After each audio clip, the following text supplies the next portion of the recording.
नमस्कार, स्वागत है आपका आवाज समाचार में। मैं हूं आपके साथ दीपाली नंदा। बुलेटिन में सबसे पहले आपको बताएंगे इस वक्त की बड़ी हेडलाइंस।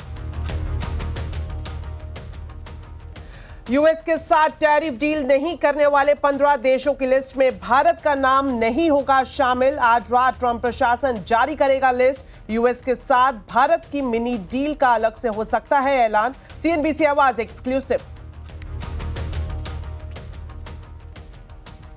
ब्रिक्स घोषणा पत्र में पहलगाम आतंकी हमले की निंदा। प्रधानमंत्री मोदी ने कहा आतंक का समर्थन करने वालों पर लगे प्रतिबंध। इधर ट्रंप ने ब्रिक्स की नीति को बताया अमेरिका विरोधी। कहा ब्रिक्स की नीति मानने वाले देशों पर अलग से लगाएंगे 10% टैरिफ।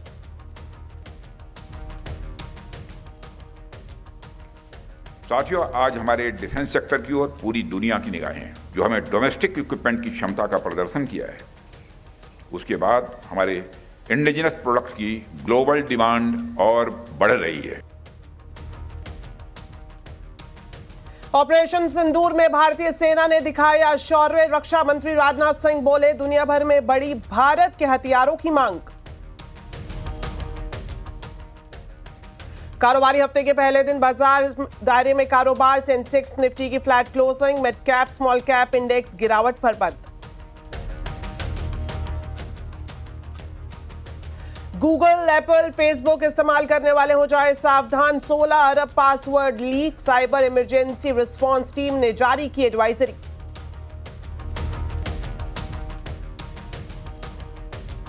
सुप्रीम कोर्ट पहुंचा बिहार में वोटर लिस्ट वेरिफिकेशन का मामला। 10 जुलाई को होगी सभी याचिकाओं पर सुनवाई। तेजस्वी यादव का चुनाव आयोग पर हमला। कहा बिहार में वोटबंदी की साजिश।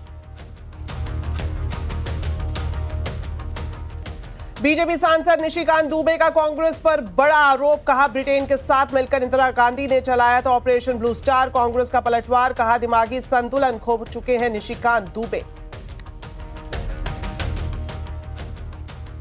और पहाड़ों से लेकर मैदानी इलाकों में बारिश का कोहराम। हिमाचल में बारिश और बादल फटने से अब तक 78 लोगों की मौत। गुजरात में भी हालात खराब। बिहार के 18 जिलों में येलो अलर्ट।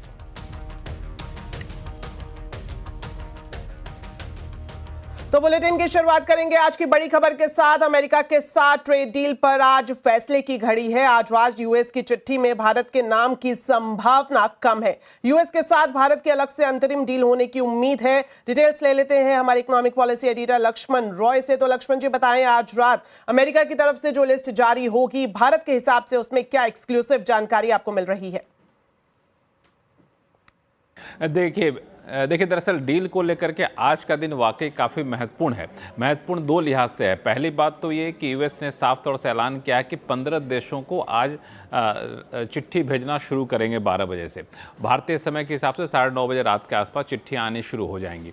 अब जो चिट्ठी आएगी वो डील की चिट्ठी आएगी, इसकी संभावना कम है। और उस चिट्ठी में भारत के नाम से भी चिट्ठी आएगी, इसकी भी संभावना कम जताई जा रही है। अगर भारत के नाम से चिट्ठी नहीं आती है तो जो बहुत अटकलें हैं, जो सूत्र बता भी रहे हैं कि एक अलग से डील भारत से ऐलान किया जा सकता है। अब डील में जो आपने पूछा कि किस बात पर सहमति बन रही है, तो जिस पर सहमति बन रही है उस पर काफ़ी हद तक संभावना है कि यूएस के कई सारे इंडस्ट्रियल गुड्स, मैन्युफैक्चरिंग गुड्स जो भारत आएंगे उस पर जो अभी भारत इंपोर्ट ड्यूटी लगाता है, उस इंपोर्ट ड्यूटी में या तो बड़ी कटौती करेगा या फिर वो इंपोर्ट ड्यूटी कुछ कई सारे आइटम पे जीरो होता हुआ आपको दिखेगा। दूसरी तरफ भारत के भी कई सारे आइटम है जो यूएस में जाके एक्सपोर्ट होता है, वहाँ पर भी यूएस में कई सारी चीज़ों पे आप ड्यूटी या तो खत्म होता देखेंगे या फिर ड्यूटी में कटौती होता हुआ देखेंगे। यहाँ पे भारत ने अपनी तरफ से जो मांग की है वो ये कि स्टील पे, एल्यूमिनियम पे, ऑटो पार्ट्स पे यूएस ने ड्यूटी बढ़ाई है, उस ड्यूटी को वापस से पुराने स्तर पे ला दे, तो वो भी डील का हिस्सा होने की संभावना जताई जा रही है। लेकिन अब जो डील है वो लगभग डील सील हो चुकी है, इसके औपचारिक ऐलान होने की संभावना है और आज रात तक ना हो लेकिन बहुत जल्द हो सकता है। थोड़ी सी राहत यहाँ मिलती हुई दिख रही है कि 9 जुलाई की जो आखिरी तारीख थी, अब ये संभावना है कि 9 जुलाई की जो आखिरी तारीख है वो बढ़ करके 1 अगस्त हो जाएगी कि अगर डील नहीं होती तो रेसिप्रोकल टैरिफ आपको 26% होगा। शुक्रिया लक्ष्मण जी इस पूरी जानकारी के लिए। ट्रेड डील पर भारत को अमेरिका के दबाव में नहीं आना चाहिए। भारत को यूएस के साथ अपनी शर्तों पर ट्रेड डील करनी चाहिए, ये कहना है सीआईआई के नए प्रेसिडेंट राजीव मेमानी का। सीआईआई के प्रेसिडेंट राजीव मेमानी से एक्सक्लूसिव बातचीत की हमारे संवाददाता असीम मनचंदा ने।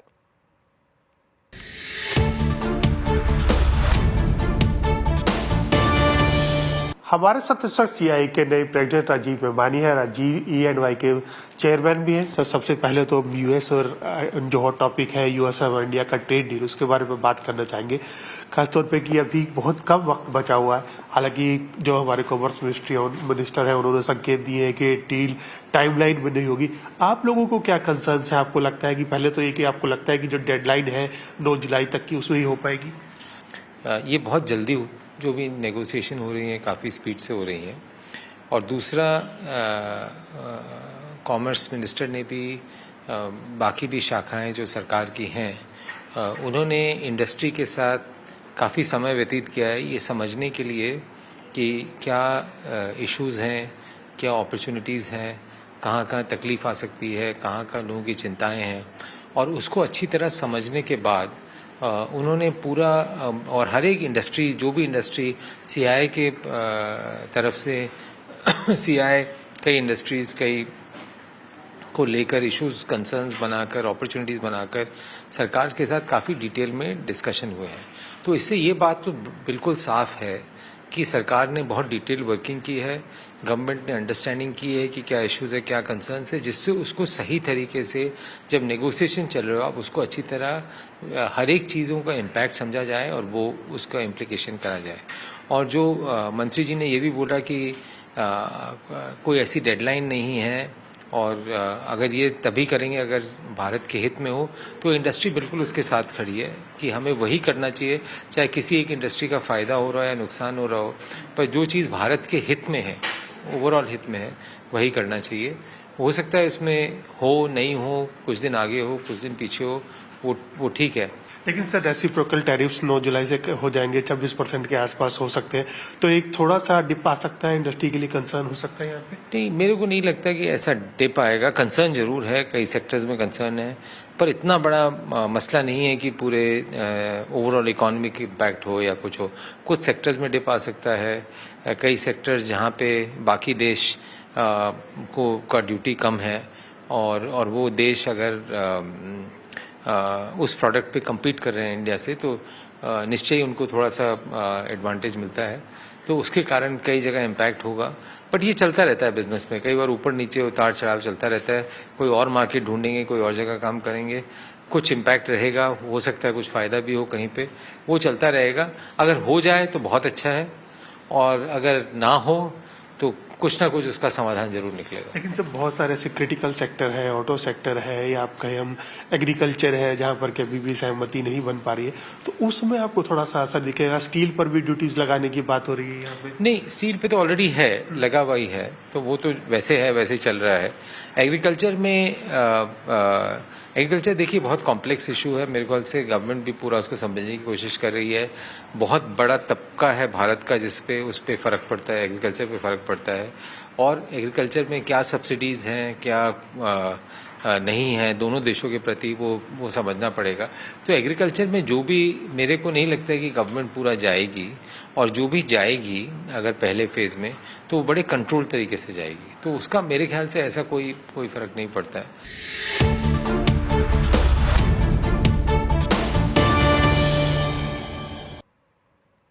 चलिए बढ़ते हैं आगे और बात करते हैं ब्राजील के ब्रिक्स समिट की। ब्राजील के रियो डी जेनेरियो में 17वें ब्रिक्स समिट में सदस्य देशों ने 31 पेज और 126 पॉइंट वाला घोषणा पत्र जारी किया है। इसमें पहलगाम आतंकी हमले की निंदा की गई। ब्रिक्स घोषणा पत्र में आतंकवाद से लड़ने के लिए प्रतिबद्धता भी दर्शाई गई। वहीं ब्रिक्स समिट में आतंकवाद के खिलाफ जीरो टॉलरेंस पर सहमति बनी है।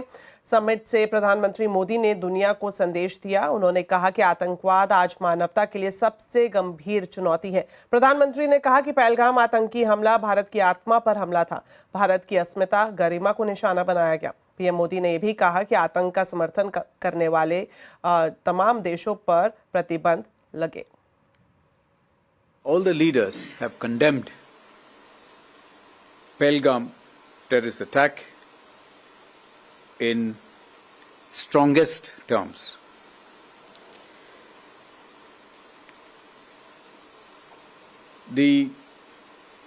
He underlined that the attack, the Pahalgam attack, terror attack, is an onslaught on the entire humanity. He also noted that those funding promoting and providing safe havens to terrorists must be dealt with in the harshest terms. वहीं दूसरी तरफ आपको बता दें, अमेरिकी राष्ट्रपति Donald Trump ने BRICS देशों को बड़ी धमकी दी है। ट्रंप ने कहा कि जो भी देश ब्रिक्स की अमेरिका विरोधी नीतियों के साथ खुद को जोड़ते हैं उन पर 10% का अतिरिक्त टैरिफ लगाया जाएगा। यह बयान उन्होंने अपने सोशल मीडिया प्लेटफॉर्म पर साझा किया है। हालांकि ट्रंप ने स्पष्ट नहीं किया कि वो अमेरिका विरोधी नीतियां किसे मानते हैं। चलिए बात करते हैं शेयर बाजार की। कारोबारी हफ्ते के पहले दिन बाजार दायरे में रहा। सेंसेक्स निफ्टी की फ्लैट क्लोजिंग हुई। सेंसेक्स 10 पॉइंट चढ़ा तो वहीं निफ्टी बिना बदलाव के 25,461 पर बंद हुआ। Mid cap small cap index में भी हालांकि गिरावट दिखाई दी। डिटेल्स दे रही हैं कंचन नौटियाल। तो हफ्ते का पहले कारोबारी दिन अगर आज के ट्रेडिंग सेशन की बात करी जाए तो काफी ज्यादा चॉपीनेस हमें देखने को मिली है। एक रेंज बाउंड मोमेंटम मार्केट के अंदर आज देखा गया है। निफ्टी की बात करी जाए तो 25,450 के लेवल पे जाके क्लोज हुआ है। वहीं बैंक निफ्टी में भी एक गिरावट हमें देखने को मिली है। अब बात कर लेते हैं कि स्टॉक स्पेसिफिक एक्शन किस तरीके का रहा है। देखिए क्वार्टर 1 के अपडेट आए थे एफएमसीजी कंपनीज के, जिसके बाद एक अच्छा खासा मोमेंटम पूरे ही इंडेक्स में हमें देखने को मिला है। निफ्टी गेनर्स की बात करी जाए तो हिंदुस्तान यूनिलीवर 3% के गेन यहाँ पे देखने को मिले। नेस्ले इंडिया 1.5% की बढ़त, टाटा कंज्यूमर 1.25% और जियो फाइनेंशियल में करीब 1% का इजाफा आज के सत्र में देखने को मिला है। मूविंग फॉरवर्ड अगर हम लूजिंग स्ट्रीक की बात करी जाए तो आज जो डिफेंस शेयर्स थे वहां पे कमजोरी हमें देखने को मिली है। भारत इलेक्ट्रॉनिक्स करीबन 0.25% की कमजोरी के साथ बंद हुआ है। टेक महिंद्रा 2%, ओएनजीसी में हमें करीब 2% की कमजोरी देखने को मिल रही है और अल्ट्राटेक सीमेंट में भी करीब 1.5% का हमें डाउनसाइड देखने को मिला है। ऑयल एंड गैस में काफी ज्यादा गिरावट थी जिसके चलते यहाँ पे एक्शन रहा है। मिड कैप की बात करी जाए तो कमेंस इंडिया करीबन 3% के गेन्स देखने को मिले हैं। पेट्रोनेट एलएनजी में भी 3%, पीबी फिनटेक की बात करिए तो 2% के गेन यहाँ पे रहे हैं। और नायका क्वार्टरली अपडेट्स आए थे जिसके बाद ये हमें शानदार 2% की तेजी आज के सत्र में देखने को मिली है। अगर गिरावट वाले शेयर्स की बात करें तो इंडस स्टार में करीबन आज 4% की गिरावट देखी गई है। जुबिलेंट फूड वर्क यहाँ पे क्वार्टरली अपडेट्स आए हैं, जो इनका टर्की का बिजनेस है वहाँ पे एक स्लगिश ग्रोथ देखने को मिली है जिसके बाद यहाँ पे एक गिरावट देखी गई है। भारतीय एक्साकॉम में भी करीब 0.25% की गिरावट और एमआरपीएल की बात करी जाए तो यहाँ पे भी हमें 0.4 से 4% की गिरावट आज के सत्र में देखने को मिली है। अगर हम जिस्ट ऑफ द मार्केट समझे तो एक कंसोलिडेशन में ही आज मार्केट जाके बंद हुआ है।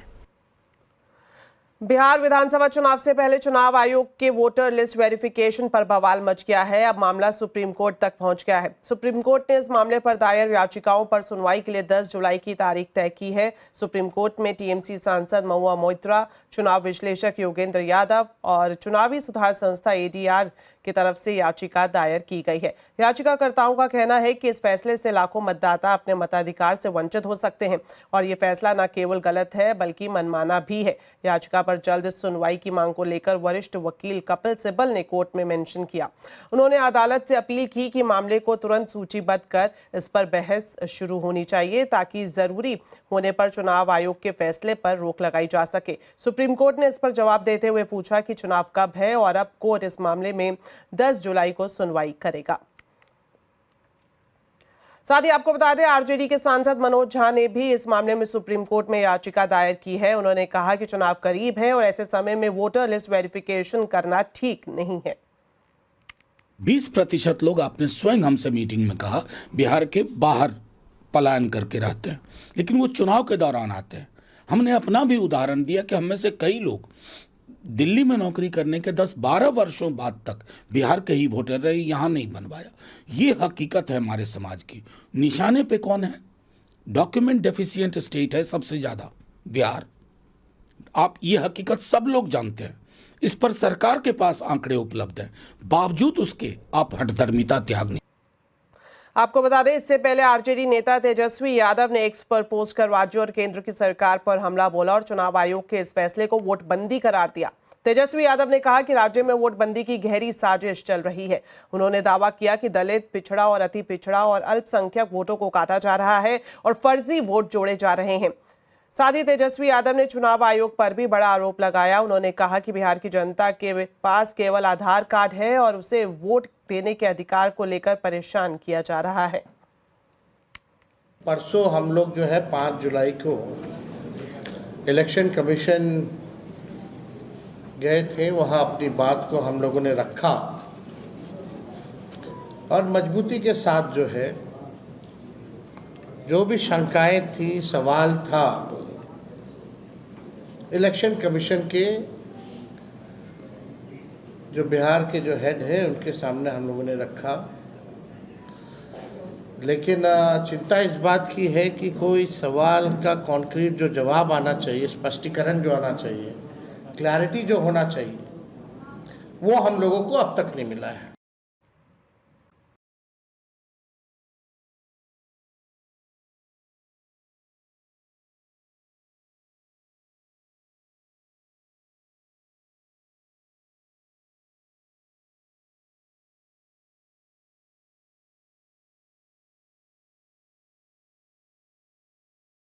अगर आप गूगल और एप्पल का इस्तेमाल करते हैं तो आपको अपना पासवर्ड बदलने की ज़रूरत है।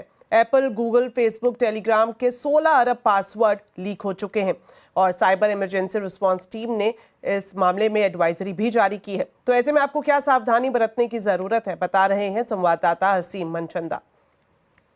अगर आप गूगल, एप्पल, फेसबुक और टेलीग्राम जैसे ऐप्स का इस्तेमाल करते हैं तो एक खबर आपके लिए है। साइबर रिसर्चर ने दावा किया है कि इनसे जुड़े हुए 16 बिलियन पासवर्ड ऑनलाइन लीक हो चुके हैं। इसको लेकर के जो भारत की साइबर इमरजेंसी रिस्पांस टीम है उसने भी एक एडवाइजरी जारी की है और कहा है कि इन सभी वेबसाइट के जो भी क्रेडेंशियल्स हैं, खासतौर पर चाहे वो आपका यूजर नेम हो, उसके साथ जुड़ा हुआ पासवर्ड हो, उसके साथ साथ ऑथेंटिकेशन टोकन हो या फिर मेटा डेटा हो, वो सारा इजीली रीडेबल फॉर्मेट के अंदर ऑनलाइन उपलब्ध है। तो इससे क्या होगा, इससे पहले सबसे पहले जो भी हैकर होगा वो आपके अकाउंट को शिकार करेगा, आपका जो आपकी आइडेंटिटी है वो थेफ्ट कर सकता है, आपके अकाउंट को टेक ओवर कर सकता है। इसके साथ साथ आप फिशिंग या सोशल इंजीनियरिंग का भी शिकार बन सकते हैं। तो आपको इसको लेकर के कई सारी सावधानियां बरतने की जरूरत है। सर्ट ने कहा है कि सबसे पहले तो आपको अपना पासवर्ड अपडेट करने की जरूरत है। आप इसके लिए एक मजबूत पासवर्ड का चयन कीजिए।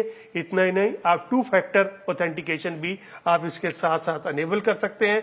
आजकल कई सारी वेबसाइट जो है पासकी का ऑप्शंस दे रही है, आप उसका भी इस्तेमाल कर सकते हैं। और सबसे बड़ी बात, आपको अपना जो एंटीवायरस सॉफ्टवेयर है उसको हमेशा अपडेट रखने की जरूरत है। आपकी सावधानी आपको सोशल मीडिया के जो अकाउंट्स हैं उसको किसी और के दूसरे के पास जाने से रोकेगी और इतना ही नहीं, आपको जो बैंक अकाउंट है उसको भी खाली होने से बचाएगी। असीम मनचंदा, CNBC आवाज, दिल्ली।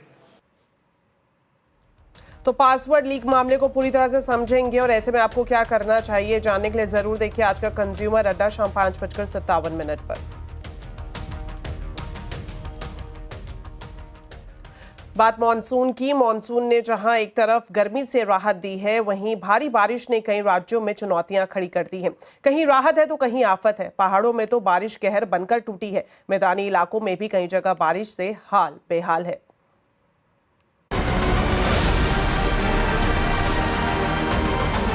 देश भर में इस साल समय से पहले आया मॉनसून तेज रफ्तार पकड़ चुका है। कई राज्यों में मूसलाधार बारिश ने जनजीवन अस्त व्यस्त कर दिया है। उत्तराखंड में लगातार हो रही भारी बारिश से हालात चिंताजनक बन गए हैं।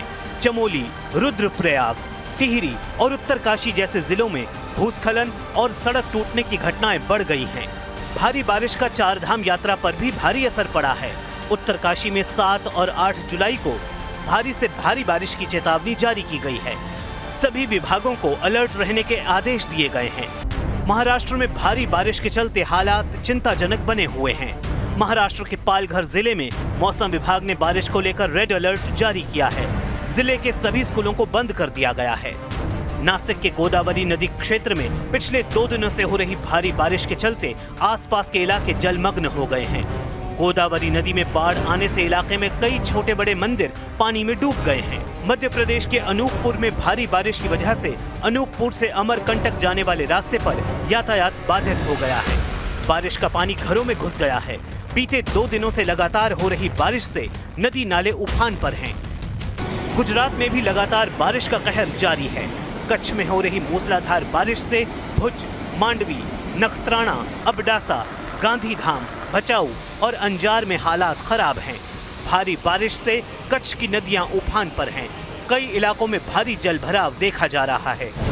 दिल्ली NCR में लगातार हो रही बारिश से तापमान में कमी तो आई है, लेकिन जगह जगह पानी भरने से लोगों को परेशानियों का सामना करना पड़ा। यमुना नदी का जलस्तर लगातार बढ़ रहा है। लगातार बारिश की वजह से गुरुग्राम, नोएडा और गाजियाबाद जाने वाले यात्रियों को भारी ट्रैफिक जाम का सामना करना पड़ रहा है। उत्तर प्रदेश में भी लगातार हो रही बरसात लोगों के लिए मुसीबत का सबब बनी है। मौसम विभाग के मुताबिक जून और जुलाई में देश के कई राज्यों में सामान्य से ज्यादा बारिश दर्ज की गई है, जिससे बाढ़, भूस्खलन और जनजीवन अस्त व्यस्त हुआ है। चलिए फिलहाल इसी के साथ इस बुलेटिन में इतना ही। आप खबरों पर अपडेट रहें, CNBC आवाज से जुड़े रहें हमारे सोशल मीडिया हैंडल्स के जरिए। नमस्कार।